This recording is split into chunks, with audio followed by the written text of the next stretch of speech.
Hey, bonjour à toutes et à tous, je vous retrouve pour un bilan lecture du mois d'octobre avec 3 livres, parce qu'ici on est encore team, on lit pas 30 livres par mois. Je vous cache pas, vous avez déjà vu ces livres passer dans mon ancienne vidéo, mais ici voilà, je vais un peu plus creuser mon avis. Il fallait bien que ça arrive un jour. Le premier livre que je vais vous présenter, il s'agit tome 2 de Chasseurs d'éclairs d'Abigail Michel, paru aux éditions Hachette. Pour vous refaire un bref résumé, nous allons suivre dans cette histoire Alric qui va partir à la recherche de son père qui a disparu et qui est également chasseur d'éclairs et capitaine d'un bateau volant. Voilà, hein, c'est trop cool parce que dans cette histoire, les océans se sont retirés, enfin une grosse partie en tout cas se sont retirés mystérieusement du jour au lendemain. Et le seul moyen pour passer d'un territoire à l'autre, c'est des petits bateaux volants dans le ciel. Hein. Dans ce tome 2, sans spoil, nous allons retrouver Alric qui va partir à la recherche du trésor d'Hélénis et qui va également percer les mystères de pourquoi les océans ont disparu. Pour ce qui est de mon avis, ce tome 2 est assez différent du premier tome, car nous allons suivre 3 points de vue. Nous allons suivre celui d'Alric, de Mia et Ciara, en sachant que dans le premier tome, il n'y avait que le point de vue d'Alric. Alors, Alric, hein, ça reste mon petit chouchou, ça reste mon personnage chaton, mignon, tout ça, parce que c'est le héros, vous voyez, qui a 14-15 ans, mais qui a vraiment 14-15 ans. Ce n'est pas une héroïne de 16-18 ans qui va se retrouver avec des super pouvoirs et qui a la maturité d'une fille de 30 ans. Non, non, Alric, il fait son âge. Voilà, c'est un adolescent qui fait des erreurs, qui va apprendre de ses erreurs, qui va évoluer. Voilà, ces personnages comme je les aime. Voilà, ces personnages à la Harold, à la Jim Hawkins, à la Eragon. Quoique Eragon lui aussi part un peu en live après, mais ça c'est une autre histoire. À la, je sais pas moi, à la Percy Jackson, voilà, tous ces petits héros que vraiment j'affectionne du plus profond de mon cœur. Donc rien que pour ça déjà, Chasseur d'éclairs a mon amour profond, d'autant plus qu'il a un compagnon à plumes qui est un griffon, Drax, qui est genre trop bien. Et en plus, pour rajouter la petite cerise sur le gâteau, c'est vraiment un mélange de La Planète au Trésor et Dragon. Voilà. Est-ce que j'ai besoin d'en dire plus sur mon amour pour Dragon? Ah bah en plus, alors attendez, c'est parfait. Ici nous avons Croque-Mou, pardon Zarok.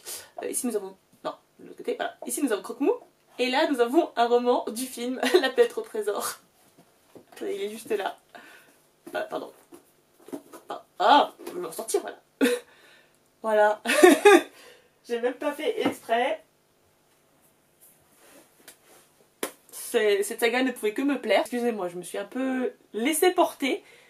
Je vais revenir au tome 2. Dans ce tome, voilà, nous allons suivre 3 personnages différents.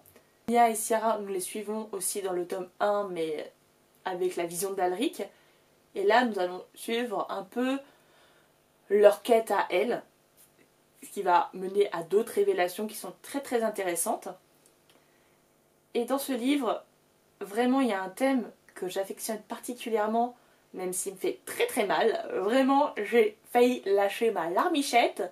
Ça traite aussi de la maltraitance animale, de l'expérience sur les animaux. Voilà.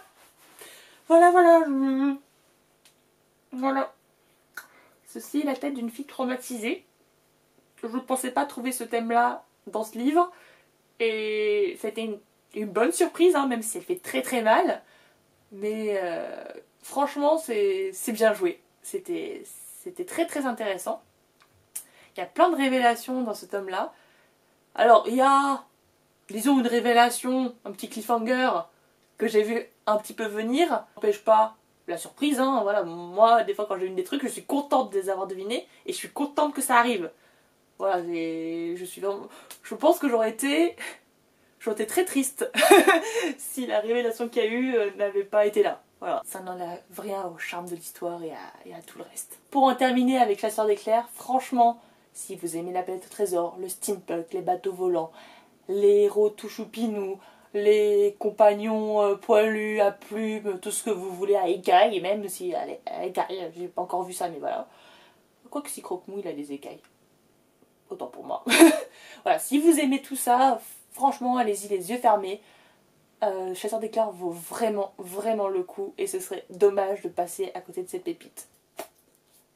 Pour le deuxième livre, il s'agira du tome 6 du comics Avatar, le dernier maître de l'air, qui vient de la série d'animation Avatar, hein, on le voit très clairement. Il s'agit d'une série de comics... attendez, c'est une série de comics assez... conséquente. C'est la suite directe de la série d'animation, qui va explorer un peu ce qui se passe après. Voilà, comment on répare ce qui a été fait pendant la guerre. Je vais vous lire directement le résumé du tome 6. Ce sera beaucoup plus simple parce que j'ai essayé de résumer 10 000 fois et j'ai pas réussi. Donc faisons-la voilà. Simplement. Lorsque Aang, Katara, Sokka et Toph retournent à la raffinerie Terre-Feu, l'usine du père de Toph, Aang est surpris de constater qu'ils y sont froidement accueillis. Ils comprennent pourquoi, lorsque Aang participe à un conseil économique de la ville, un violent conflit oppose les maîtres aux non-maîtres et menace de tourner à l'émeute. Afin de combler le fossé qui les sépare et de sauver la ville, Aang et ses amis doivent prendre des décisions difficiles qui pourraient les diviser. En gros, dans ce livre-là, on a de la politique. Voilà, c'est de la politique, c'est un peu tout le principe de la série en comics. Ça va explorer de comment on va construire, comment on va refaire le monde après une guerre. Voilà, comment ça va se construire. Ça fait le pont entre la série Avatar et sa suite, la légende de Korra, qui se passe, je crois, une 50aine d'années après. D'ailleurs, gros trauma parce qu'on voit certains personnages d'Avatar âgés. Voilà, nous passons d'adolescents à des personnes âgées. Et non, il faut pas faire ça, il faut mettre la version adulte avant. Alors oui, il va y avoir la version adulte dans quelques années au cinéma, et ça, j'ai grande hâte. Mais ça n'empêche pas le petit trauma. D'ailleurs, je sais pas si vous avez vu. Il y a la bande-annonce de la série live qui est sortie il y a quelques jours. Oh là là là là là, j'ai tellement hâte, j'ai eu les larmes aux yeux, j'ai tout eu. Voilà. Revenons-en au livre. Donc je disais, ce livre est très politique. Ce qui fait que je l'ai, même si c'est super intéressant, voilà, on apprend plein de choses, c'est pas ma came. Vraiment, c'est pas ma came. Moi, j'adore dans Avatar, c'est la relation entre les personnages, leurs affinités, leurs histoires, leur quête personnelle. Alors, ça a déjà été beaucoup exploré dans la série, plus dans les autres comics, mais moi, c'est ce que j'aime vraiment. Donc, j'ai bien aimé, mais pas... Voilà, il y a certains tomes que j'ai plus appréciés parce que ça explorait plus le passé des personnages et leur traumatisme, voilà, sur plein de choses. En résumé, il est cool pour les fans. Voilà, on continue l'histoire, c'est sympa de voir comment on se construit les différentes facettes de l'univers. Mais c'est pas trop ma came. Pour terminer, je vais vous parler de la société très secrète des sorcières extraordinaires de Mangu Sandana, paru aux éditions Lumen, qui est un petit livre bien cocooning, bien de saison, où nous allons suivre Mika, qui est une sorcière qui est sur les réseaux sociaux. Donc en fait, elle cache qu'elle est une sorcière en se faisant passer pour une sorcière sur YouTube, etc. Ce que je trouve très intelligent, du coup, c'est comment cacher que tu es quelque chose en te faisant passer pour la chose en question. Voilà, coup de génie. Et Mika va être contactée pour devenir la tutrice de 3 petites filles qui se trouvent dans une maison un petit peu cachée au milieu de nulle part, où on va trouver dedans un bibliothécaire ronchon, un papy qui se mêle vraiment pas de ses fesses, cuisinière, le compagnon du papy qui est jardinier, 3 petites filles. Ça a été une très bonne lecture avec vraiment plein de feel good. Alors c'est pas une lecture voilà, qui va vous surprendre. Clairement, là il n'y a aucune surprise dans ce livre, mais elle fait du bien. Voilà, cette lecture fait du bien. Elle est de saison, tu te mets dans un petit plaid avec un café, un chocolat, un thé, ce que vous voulez, avec tes chats, ton chien, allez, tout le monde. Elle est cool, elle fait du bien au moral, au cœur, elle est plein de bons sentiments, plein de choses positives. Donc je ne peux que vous la conseiller. Ce n'est pas la lecture qui va vous rester en tête, en mémoire pendant des années, clairement. Mais cette lecture, à laquelle on va penser positivement, dire ah bah oui c'est vrai que elle était pas mal, elle était cool, c'était sympa. Cette vidéo est à présent terminée, j'espère que vous l'avez appréciée. Si c'est le cas, n'hésitez pas à mettre un petit j'aime, un petit commentaire, ça fait toujours plaisir. Et je vous dis à la prochaine. Ciao!